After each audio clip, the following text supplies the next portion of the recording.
तो यूपी में चुनावी लड़ाई ओबीसी से लेकर जाति तक भरपूर तरीके से की जा रही, क्योंकि अखिलेश से डिप्टी सीएम के बयान पर जब सवाल पूछा गया जिसमें उन्होंने कहा था कि चुनाव ओबीसी मुद्दे पर लड़ा जाएगा, अखिलेश ने जवाब में शूद्र शब्द का इस्तेमाल करके विवाद छेड़ दिया। तो यूपी के मंत्री और नेता मैदान में उतर पड़े, कहा कि हार ने अखिलेश की बुद्धि भ्रष्ट कर दी है।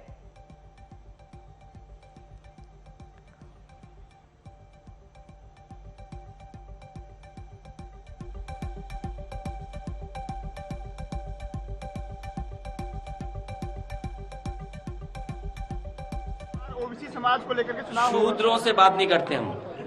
क्या शूद्र है? नहीं, जो ये कह रहे हैं वो स्वीकार करें कि शूद्र हैं कि नहीं है। कहा था कि अलग-अलग प्रदेशों के उन प्रदेशों में पार्टी बढ़े और पार्टी आगे चुनाव लड़े। श्री अखिलेश यादव जी और कुछ और ऐसे लोग हैं जो केशव प्रसाद मौर्य जैसे किसी को जिनको बढ़ते हुए नहीं देखना चाहते हैं, वो किसी भी सीमा तक जा सकते हैं। जब उनकी मतलब जहर कितना भरा हुआ है, ऐसे शब्दों का प्रयोग करते हैं। मैं कभी भी अखिलेश यादव जी को श्री अखिलेश यादव जी के अलावा कुछ नहीं कहा हूं और किसी भी दल के किसी नेता के बारे में मैंने ऐसे शब्दों का प्रयोग नहीं किया है। लेकिन जब उनको कहीं पर भी प्रेस होती है, कोई मंच होता है, सदन होता है, तो वो गाली गलौज की मर्यादाएं जो होती हैं उसको भी पार करके आप शब्दों का प्रयोग करते हैं। मैं यह मानता हूं कि इस प्रकार के अहंकार का जवाब प्रदेश की जनता समाजवादी पार्टी को दे चुकी है और आगे भी देगी। ओबीसी समाज को लेकर के चुनाव शूद्रों से बात नहीं करते हम। क्या शूद्र है?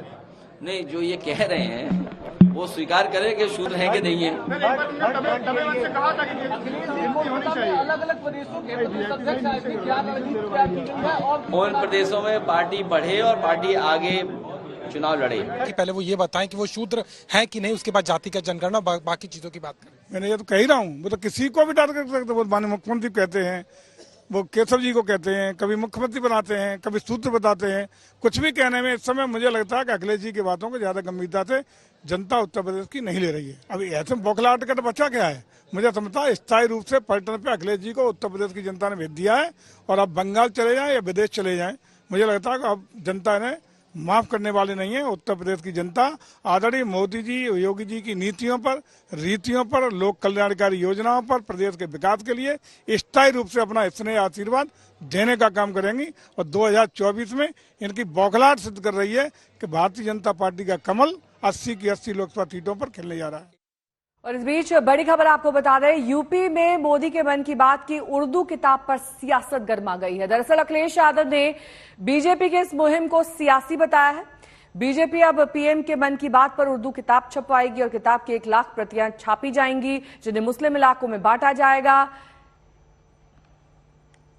पार्टी किस मुंह से उर्दू की तरफ जा रही है, जिसने खासकर मुसलमान भाइयों को अपमानित किया हो, और केवल राजनीति उत्तर प्रदेश में ये है कि मुस्लिम को तबाह कर दो, परेशान कर दो, हिंदू मुस्लिम की खाई पैदा कर दो। वही लोग कैसे उर्दू की भाषा को समझेंगे?